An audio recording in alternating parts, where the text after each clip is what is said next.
이른 아침부터 이렇게 수고하시는 것 늘 감사하는데, 우리 성도님께서는 찬양 들으실 때 아멘으로 화답하신 동시에 그 마음으로 심껏 축복해 주시고 격려해 주셨으면 좋겠습니다. 아멘. 너무 감사드립니다. 오늘 본문은 예수님께 어떤 사람이 찾아와서 재산을 좀 분배해달라 하는 요청을 하는 내용입니다. 그래서 예수님이 그 사람의 질문을 계기로 해서 모든 사람들에게 교훈을 하시는 내용입니다. 이 교훈의 주된 내용은 탐심과 관련된 교훈입니다.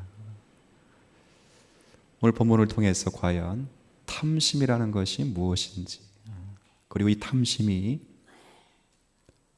왜 하나님께 대하여 부요하지 못하게 하는지, 그리고 마지막에는 그럼 정말 하나님께 부요한 것이 무엇인지 우리가 한번 통전적으로 성경을 한번 확인해 보길 바랍니다. 어떤 사람이 예수님께 찾아 나왔습니다. 아마 그 형제는 부모님이 돌아가시고 유산을 상속받았습니다. 그런데 그 상속받은 그 상속의 이런 내용들이 공정치 않다고 생각한 동생이 형이 모든 유산을 다 가져갔다 생각해서 예수님께 찾아 나온 거예요. 예수님, 형을 좀 꾸짖어 주셔서 형과 나에게 이렇게 재산이 골고루 좀 분배가 될 수 있도록 도와주세요. 찾아왔습니다. 우리나라에는 뭐 형이 몇 프로 갖고 동생이 몇 프로 그런 거 없죠. 다 공정이 같지만 유대인의 율법의 재산 상속법이 있습니다. 유대인들의 재산 상속법은 아들이 2명 있다면 장자 첫 번째 아들은 3분의 2가 할애가 되어 있고 차남은 3분의 1이 할애가 되었습니다. 근데 이렇게 동생이 찾아 나온 것을 보니까 아무리 보아도 이 형이 아버지의 모든 유산을 홀로 독차지한 것으로 보입니다. 그러니까 예수님께 찾아 나와서 예수님, 억울한 마음으로 심정으로 찾아 나와 그 당시 랍비라고 여겨지고 또 모든 문제를 아주 깔끔하게 잘 해결해 주시는 분으로 정평이 나 있는 예수님이 찾아 나와서 이 재산 분배를 요청한 것입니다. 그런데 예수님은 그 질문과 조금 다르게 답을 하십니다. 그런 질문을 했는데 예수님이 이런 답을 하시면 시험 들 정도로 답을 하시는데 뭐라고 답을 하시냐면 탐심을 물리치라, 그렇게 답을 하십니다. 좀 의아하지요. 의외지요. 왜 그러냐면 탐심이라 그러면 아무리 보아도 모 그룹의 회장들이 자기 아들에게 유산을 물려주기 위해서 변칙 상속하는 것, 이런 것을 불법이고 탐심이라 그러지, 마땅히 동생에게 전해줘야 될, 건네야 될, 동생이 받아야 될 상속법에 근거하여 받는 그것을 가리켜 탐심이라 그러니까 이해가 되지 않는 것입니다. 오늘 질문을 주님이 왜 이렇게 답을 하셨는가, 그 내용을 우리가 살펴볼 때 여기 14절에 보면, 거기에 보면 중요한 포인트 하나가 우리에게 소개되고 있습니다. 14절, 이르시되 이 사람아, 질문한 이 사람을 가리킵니다. 이 사람아, 누가 나를 너희의 재판장이나 물건 나누는 자로 세웠느냐 하시고, 15절에 그들에게 이르시되, 이 사람뿐만 아니라 전체 그 이야기를 듣고 있는 모든 사람들에게 삶과 모든 탐심을 물리치라. 사람의 생명이 그 소유에 넉넉한 데 있지 아니하리라. 이렇게 말씀을 주고 있습니다. 이 14절 말씀을 다시 한번 보세요. 지금 재산 문제를 좀 공평하게 분배해 주세요. 그 율법사들이 할 일입니다. 예수님께 그렇게 부탁을 했는데 예수님은 그 부탁을 거절하시는 것도 아니고 들어주시는 것도 아니고, 그러면서 탐심을 물리치라, 전혀 엉뚱한 대답을 하시는데, 근데 그 대답을 하시기까지 14절에 다시 제가 읽습니다. 이르시되 이 사람아, 누가 나를 너희의 재판장으로 이나 물건 나누는 자로 세웠느냐 하시고, 이렇게 말씀을 하십니다. 이 말이 무슨 말이죠? 예수님은 지금 네가 요청하고 있는, 내게 질문하고 있는 이 땅의 재산이나 세상에 속한 일이나 형의 유산과 너의 유산을 공평하게 나누어 주기 위하여 이 세상에 온 것이 아니라는 말씀입니다. 지금 나는 이 세상에 오신 목적과 그 뜻이 너희들이 이 세상에서 재산이라든가 잘 먹고 잘 사는 문제라든가 우리 딸 아이들이 좋은 대학 가고 좋은 직장, 우리가 성공하고 부를 축적하기 위하여 내가 이 세상에 온 것이 전혀 아니라는 거지요. 내가 온 목적은 그보다 훨씬 깊은 영혼에 깊이 내재되어 있는 본질적인 죄의 문제를 해결하기 위하여 이곳에 온 것이다, 그 말이에요. 그것 때문에 하나님 나라를 전하였고 복음과 구원을 선포했고 그 구원을 직접 이루심으로써 하나님의 뜻과 하나님의 말씀에 순종하여 하나님의 나라를 완성하기 위하여 오셨다는 거죠. 자, 이 말 속에는 어떤 말이 있냐면 그 사실을 너가 무엇 때문에 보지 못하는가, 그 말이에요.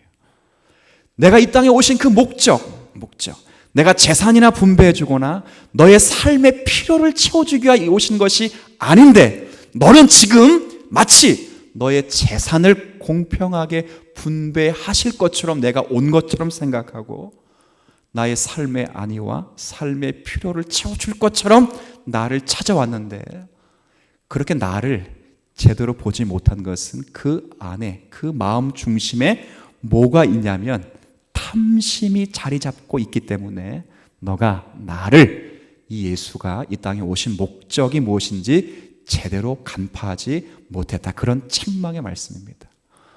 오늘 이 말씀은 단순히 돈이 많으면 하나님 못 섬긴다 이 이야기를 하자는 것이 아닙니다. 저가 왜 예수가 이 땅에 오신 목적을 바로 보지 못하고 왜 예수님에게 잘못 찾아왔느냐, 그 말이죠. 그 안에 오늘 다시 한번 확인받고 갑시다. 그 안에 무엇이 근본적으로 자리 잡고 있기 때문에 그렇다고요? 탐심이라, 탐심. 오늘 이 문제를 우리가 확인해야 됩니다. 그래서 이 탐심이 어디로 결론 짓게 되냐면 21절 다시 한번 보십시오.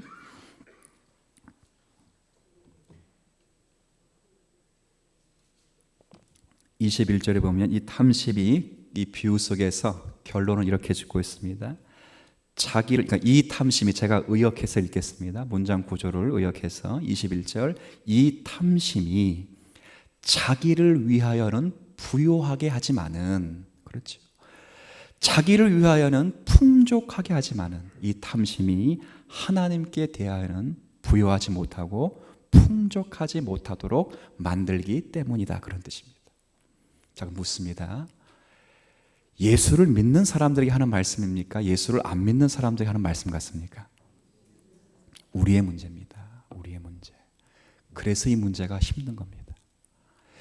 예수를 안 믿는 사람의 문제라면 이 말씀은 그냥 읽혀지면 됩니다. 근데 이 말씀은 예수를 믿는 사람들이 하신 말씀이기 때문에 가슴을 쓸어내려야 되고 속을 파야 하는 그 과정이 서기상 필요합니다. 오늘 여러분의 모든 관심은 거기에 있어야 됩니다.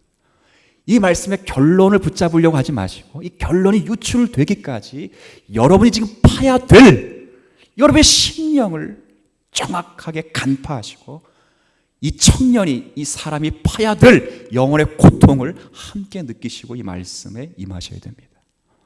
먼저 이런 축복이 있게 되길 진심으로 바랍니다.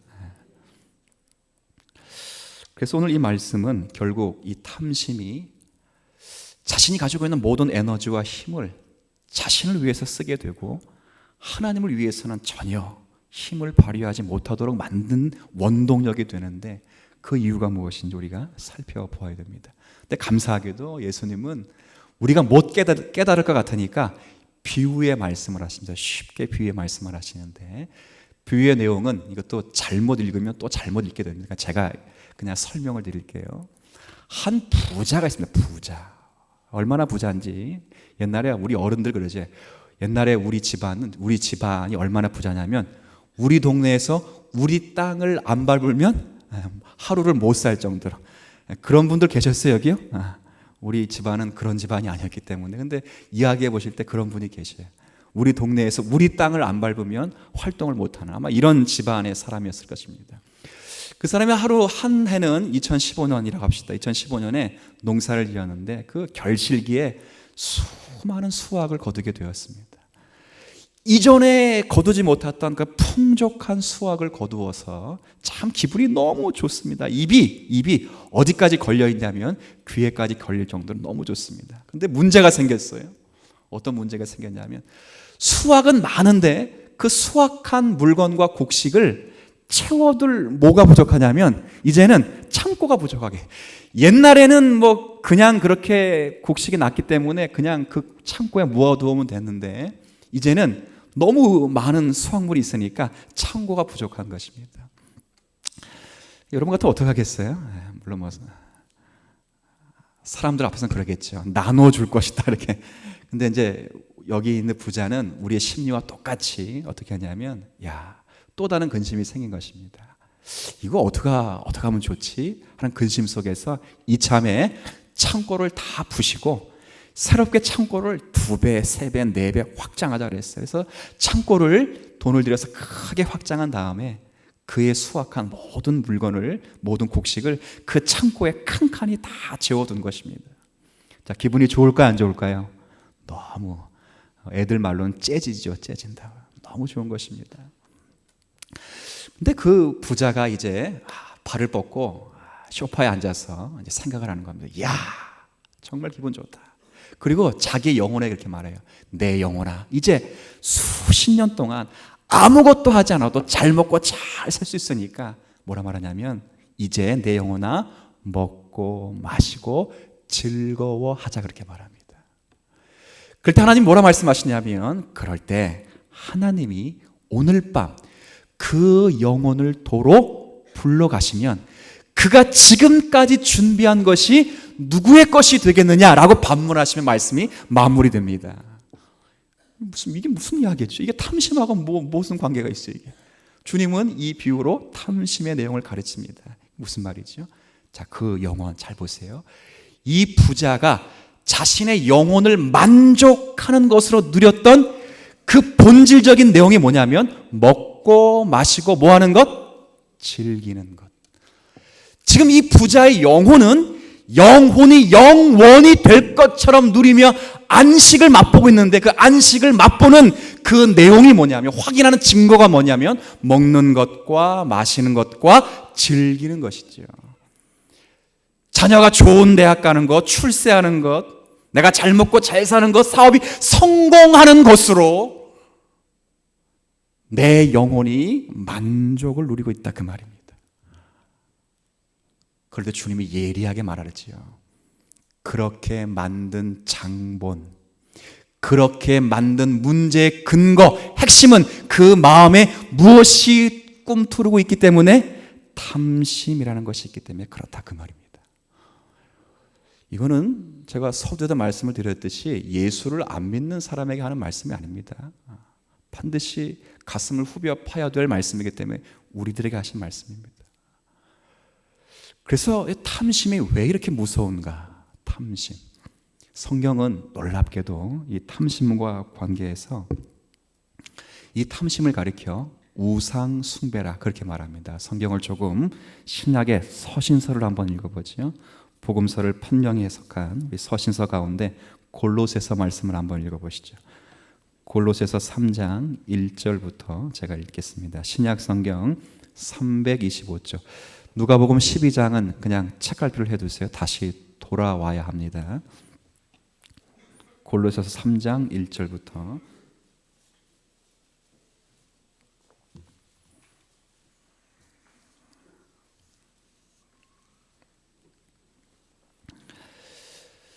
자, 3장 1절. 골로새서 3장 1절부터 제가 읽겠습니다. 여러분 잘 한번 눈으로 확인하시고 한번 천천히 따라와 보세요. 제가 천천히 읽겠습니다. 3장 1절에 그러므로, 이건 이제 1, 2장을 종합해서 결론 짓고 있는 내용입니다. 1장, 2장의 내용에 하나님이 어떠하심과 예수 그리스도가 누구이신지를 소개하고 그 안에 있는 우리가 어떻게 살아야 되는가를 3장부터 설명하고 있는데 3장 1절에 그러므로 너희가 그리스도와 함께 다시 살리심을 받았으면. 자, 묻습니다. 저와 여러분이 그리스도 안에서 다시 살리심을 받았습니까?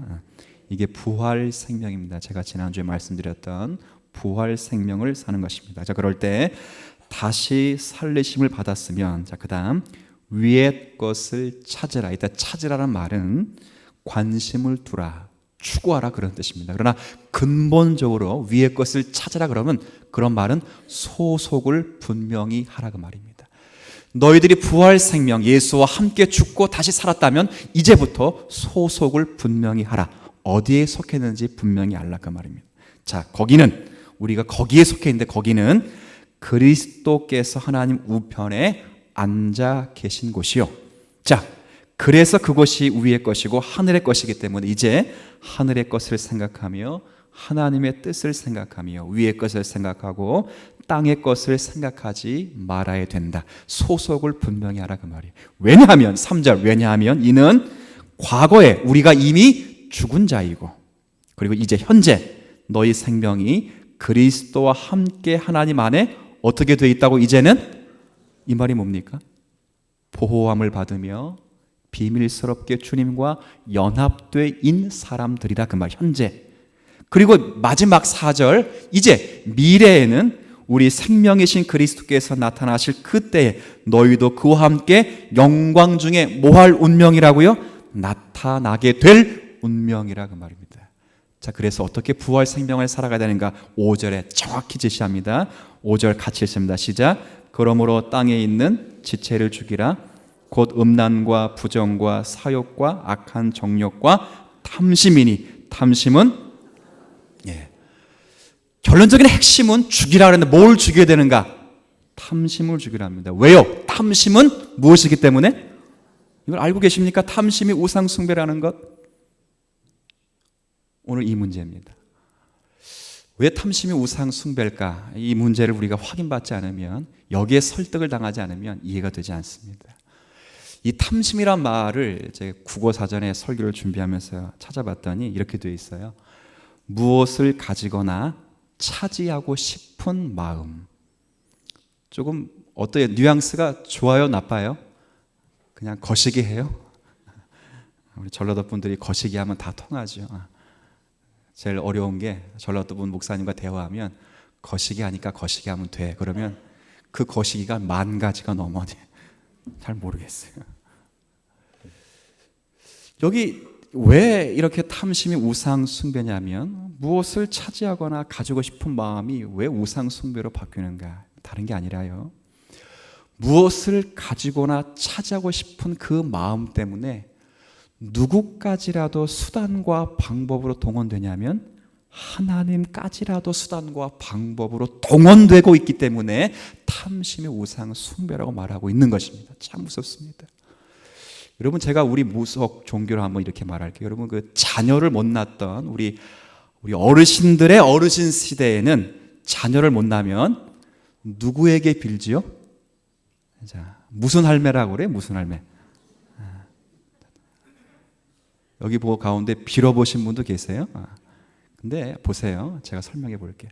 삼신할머니에게 찾아가는 사람들이 삼신할머니가 무엇을 기뻐하는지, 삼신할머니에 찾아가는 사람들이 그분의 인격이 어떠한지, 그리고 그 앞에 서 있는 내가 어떠한 삶의 가치와 인생의 목적과 목표를 가지고 살아야 되는지에 대한 물음과 그 근본적인 질문을 가지고 삼신할매에게 찾아갑니까? 아니면 단순히 아들 하나 얻기 위해 찾아갑니까? 전자일까 후자일까요? 이 문제입니다. 제주도에 가면 돌 하루방에 코가 반질반질합니다. 왜 그러죠? 그거 만지면 뭐 날 수 있다고? 제가 둘째 낳기 전에 그거 만졌습니다. 근데 몰랐죠? 시험에 들 뻔했지만, 그리고 권사님들이 기도해가지고 아들을 낳아가지고 역시 만지는 것보다 기도가 빡세다. 이게 이제 돌 하루방에 찾아가가지고 그분의 인격과 삶의 가치, 어떻게 인생을 복되고 아름답고 가치 있게 고상하게 사는지에 대한 물음을 갖고 찾아가지 않습니다. 우상은 왜 찾아가지요? 그 대상, 자기에게 없는 힘을 빼앗기 위해 찾아가는 것입니다. 그럴 때는 우상은 수단이 되고 방법이 됩니다. 참 무서운 말씀이에요. 이거 제가 우상 숭배 이야기하자는 것이 아니라 하나님을 섬기는 우리의 신앙을 지금 이야기하는 것입니다. 우상은 다른 게 아닙니다. 뭘 걸어놓은 게 우상, 이것보다는 우상은 자기가 원하는 것을 해줄 수 있는 힘이 우상입니다.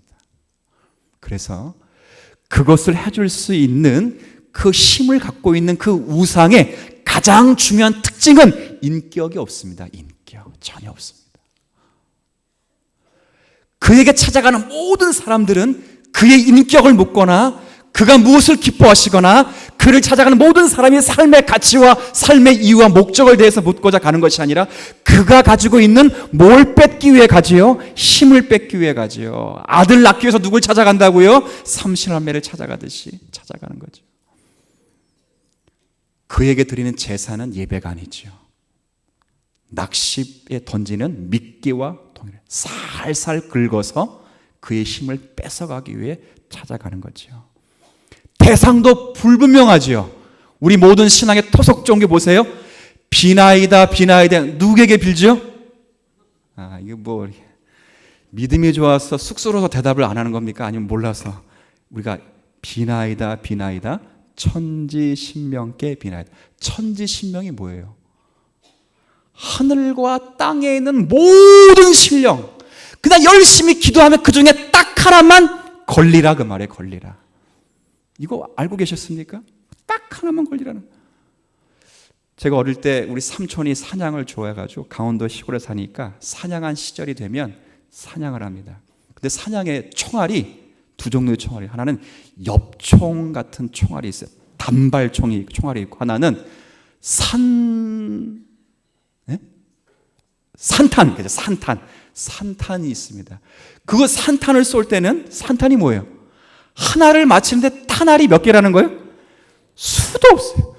그 참새 한 마리 쏠 때 잘 맞춰 쏘면 절대 안 맞죠. 산탄 쏠 때는 그냥 대충 쏴야 맞습니다. 왜? 그 탄알 가운데 딱 하나만 걸리라, 그 말이에요. 걸리라. 그런 마음으로 쏘는 것입니다. 우상은 뭐죠? 다른 게 아닙니다.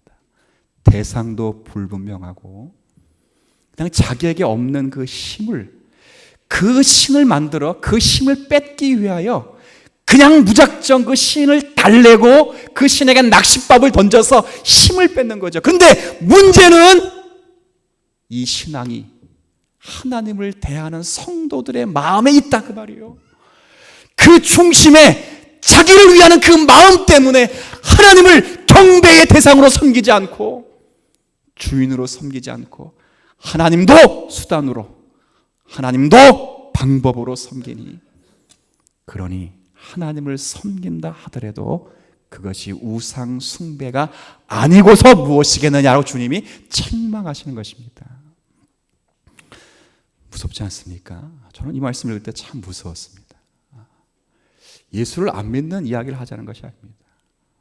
예수를 믿는 우리들의 문제의 이야기입니다. 예전에 있던 교회, 어떤 교회, 우리 교회는 참 좋은 교회입니다. 왜 좋은 교회냐면, 여러분 안내 서고 이거 주차위원 할 때 한 달에 한 번씩 돌아가죠. 그런데 다른 교회 가면, 큰 교회 가면 이렇게 순번 로테이션 돌지 않고 1년, 2년 동안 꼭 그거 할 수 있는, 안내만 할 수 있는 자원자를 모집합니다. 그러면 꼭 우리 교회도 아니고 어떤 교회는 뭘 얘기하지 마시고 꼭 남자 가운데 장로가 되고 싶은 분들은 꼭 어디 가서 섬길까요? 어떻게 이렇게 잘하세요? 수천 명 되는 성도를 만나야 될 공간은 하나밖에 없습니다. 담임 목사가 되든 아니면 주차위원 되든 둘 중에 하나. 경쟁률이 말도 못해. 그 사람이 다 그렇다는 것이 아니라, 이 말이 뭐예요? 경건의 경건도 이익의 방도로 사용하고 있는 크리스찬들을 하나님이 꾸짖고 계시는 것입니다. 우리는 여기에 많이 실패합니다. 신앙은 하나님을 수단으로 사용할 수 없습니다. 하나님은 우리의 주인 되십니다. 저 여러분을 창조하신 창조주가 되시고, 저 여러분의 인생의 가장 깊은 내면 속에 개입하셔서 우리의 영혼을 구원하신 구원주가 되시고, 그 구원한 영혼을 책임지시는 섭리주가 되시며 우리에게 찾아오시는 심판주가 되십니다. 그분을 우리의 수단과 방법으로 동원시킬 수 없고, 우리는 그분의 인격과 그분 앞에 인생의 가치와 삶을 따라 살아드려야 될 존재로 부름을 받은 것입니다. 그 마음에 탐심이 지배하지 않도록 여러분, 먼저 제가 주님의 이름으로 축복을 드립니다. 탐심이, 예, 좋습니다. 탐심이 우상 숭배라 말했습니다. 이 탐심이 하나님까지라도 수단과 방법으로 동원시키도록 그 마음을 현혹시킨다 그랬습니다. 그래서 하나님에 대하여 부요하지 못하게 하고 하나님께 대하여 인색하게 만든다고 했습니다. 그럼 마지막 질문을 던지셔야 됩니다. 뭘 던지셔야 되냐면, 그러면 하나님에 대하여 부요하게 하는 자, 하나님께 부요한 것, 하나님께 풍족한 것이 과연 무엇인가? 주님이 직접 답을 하시는데, 오늘 우리가 읽었던 그 비유 다음 구절부터 답을 하십니다. 다시 누가복음 말씀을 한번 읽어보죠. 누가복음 12장으로 다시 돌아오겠습니다.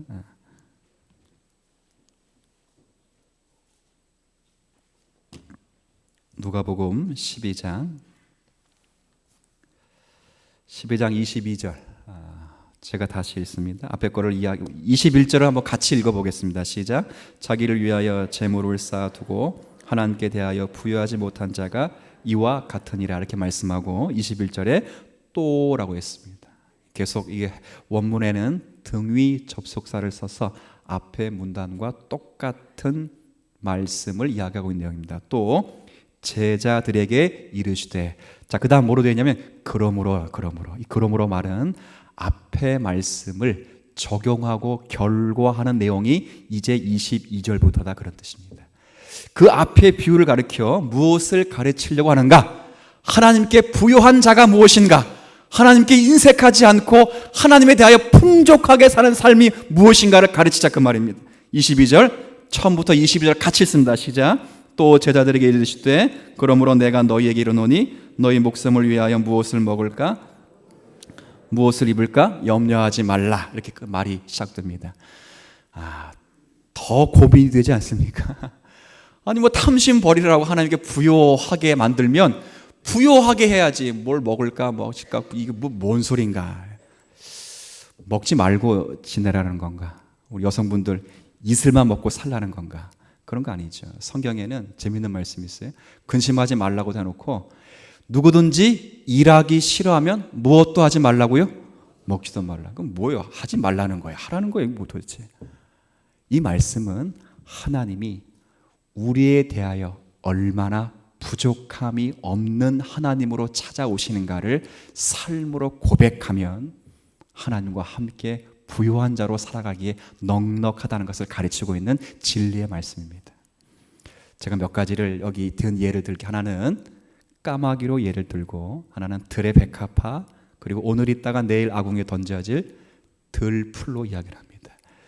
새들 가운데, 율법 성경 가운데 새들 가운데 가장 부정한 새가 까마귀입니다. 까마귀. 근데 그 까마귀를 오늘 성경에 보면 그들이 수고도 하지 않고 곡간에 곡식을 쌓아두지도 않는데 그를 먹이시고 입히시는 분이 누구라고 지금 되어 있냐면 하나님이시라, 그 말입니다. 하나님. 이거 까마귀에 입 벌린다고 하나님이 손으로 넣어준다, 이것이 아니라 자연의 모든 질서를 동원하여, 지금으로 말하면 봄, 여름, 가을, 겨울을 동원하여 그 까마귀들이 찾고 구하고 먹을 수 있도록 그 자연계를 조성하셔서 역사하시는 분이 누구시냐, 그 말이죠. 하나님이시라, 그 말이죠. 그 하나님이 우리에게는 오죽하겠느냐, 그 말씀을 하신 것입니다. 또 하나 얘기를 들어볼까요? 들의 백합화 한번 이야기해 볼까요? 이 들의 백합화 그러면 감흥이 없어요. 그래서 지금 봄에는 제가 신방 다녀보고 이렇게 차를 타 보니까 꽃들이 이렇게 예쁜 꽃들이 있는데 가장 지금 아름답게 핀 꽃 가운데 하나가 벚꽃이에요. 벚꽃 참 예쁘지요. 핀 것도 예쁜데 나중에 벚꽃이 떨어지는 것이 더 예쁩니다. 그래서 저는 떨어질 때 되면 벚꽃을 발로 뻥 차고 거기에 싹 이렇게 서 있으면 그것이 아주 그냥 재미가 좋아요. 예쁘죠. 또 산에 보면 무슨 꽃이 지금 있지요? 이름 얼마나 이쁩니까? 진달래. 숙성된 처녀라 그 말입니다. 진달래가. 연달래는 숙성되지 않은 처녀, 그런 뜻이에요. 좀 신기하죠? 이게 원래 옛날부터 그렇게 전해진 내려온 말 뜻입니다. 얼마나 아름답으면 참 달래라, 참 여인이라 그렇게 말을 했어요. 그리고 담벼락에 노랗게 피어있는 꽃 뭐가 있어요? 그래, 얼마나 이 개나리, 나리 개나리 이쁘잖아요. 성도들은 여성도들하고 신방을 가면 차에서 감탄 소리가 끊이지 않아. 제가 흉내를 못 내겠어요. 이야! 막 그러는데 흉내를 못 내겠어요. 흉내. 야. 그런데 그 꽃들은 자신들이 아름다운 옷을 입기 위해서 실로 자기 옷을 꼬맨 적이 없습니다. 자기가 노력하고 수고하여 그거 꼬매기 위해 닝게를 꼽았다든가 병원 가서 주사를 맞았다거나 검진을 받은 적이 없습니다. 늘 동일한 시기에 이 땅에서 어느 누구도 흉내낼 수 없는 가장 완벽하고 아름다운 꽃을 피우게 하신 분이 누구냐 그 말이에요. 이 세상의 모든 인생이 가장 아름답게 사치를 부려도 버버리를 입고 루이비통을 들고 매도 그 아름다운 꽃보다 못하게 만드신 분이 누구시냐 그 말이에요. 하나님이시라 그 말이에요. 그 하나님이 그 꽃보다 그 새보다 더 아름답고 존귀하고 창조의 핵심이 되고 주인공이 되며 하나님의 목적과 사랑의 동인이 된 우리 성도들에게는 부족함이 있겠느냐 그 말이죠. 있다는 말이 없다는 말이에요. 없다는 말이 없다는 말. 왜요? 나는 너의 아버지가 되시기 때문에 그렇다 그 말이죠. 이것을 피부적으로 삶으로 고백하지 않으면 우리의 모든 마음은 하나님을 수단과 방법으로 대할 수밖에 없습니다. 저는 우리 주님 사랑교회 모든 성도들이 하나님 자신으로 만족할 수 있는 우리 모두가 되시길 바랍니다. 다윗이 인생을 다 산 후에 마지막으로 고백했던 고백이 뭐지요? 범죄하고 수십 년 동안 쫓김을 당하고 왕이 되어서도 발 뻗고 자지 못하고 아들의 완권 찬탈과 아들의 죽음과 범죄의 허덕거리며 그의 삶이 고난과 괴로움으로 점철된 그 인생을 살면서 마지막에 그의 고백한 찬송, 그 신앙의 고백이 뭐지요? 여호와는 나의 목자이시니 내게 부족함이 없으시로다. 그가 나를 푸른 풀밭에 놓으시며 쉴 만한 물가로 인도하셨나이다. 나의 평생에 여호와의 선하심이 정녕 나를 따르니 내가 주님을 영원토록 찬송하리로다 그 말이죠. 그 부요함을 모르면 우리는 다 하나님께 인색하게 되고 이 인색하다는 말이 헌금을 적게 난다 그런 의미만을 갖고 있지 않습니다. 하나님 앞에 무엇이 지혜와 명철로 사는 것인지 이 땅의 삶의 필요와 충족과 이 세상에 잘 먹고 잘 사는 것으로 하나님을 배멸하지 말고 이 땅의 성도로 사는 삶에 얼마나 자연계의 증거가 풍족한지를 봐. 우리의 삶의 그 생의 목적을 이루어가기까지 하나님은 당신이 가지고 있는 창조주의 책임과 하나님의 되신 그 사명을 축소하거나 변경시키지 않고 우리에게 동일하게 항상 변함없이 그 사랑을 베풀고 계신다는 그 하나님을 우리가 삶으로 고백하는 은혜가 있어야 될 것입니다. 그래야 여러분의 삶이 풍족해집니다. 오늘 여기에 이 비유를 통해서 예수님이 지적하고 싶은 것은 그 동생의 잘못을 이야기하자는 것이 아닙니다. 그 질문을 따라 이 땅의 많은 신앙인들이 예수를 믿으면서 무엇에 실패하고 있는가? 하나님이 나의 아버지가 되신 것으로 만족하지 못하고 하나님이 내게 건강을 주셔야, 하나님이 내게 물질을 주셔야, 하나님 내게 지위와 성공을 주셔야 만족하고 있다면 그 마음 깊숙한 곳에는 탐심이 자리 잡고 있고 나를 온전히 섬기는 그 일에 인색하게 만든다는 것입니다. 사랑하는 성도 여러분, 하나님은 여러분에게 부족함이 없는 하나님이십니다. 조금 고난이 오고 조금 삶의 여러 가지 형편 때문에 시험 들 만한 일들을 지금 터널로서 겪고 계시다면 하나님은 반드시 합력하여 하나님 보시기에 아름다운 곳으로 결과를 만들어 내실 것입니다. 여러분의 믿음은 그 자리에 서기까지 인내하는 것으로 빛나게 될 것이며 그런 성도가 하늘에서 빛나는 별과 같은 성도로 빚어지게 될 것입니다. 이런 성도의 삶, 이 땅 가운데 충족히 누려 믿음의 성도의 삶을 살아가는 우리 모두가 되시기를 진심으로 기원합니다. 하나님 아버지, 하나님은 내게 부족함이 없는 분이십니다.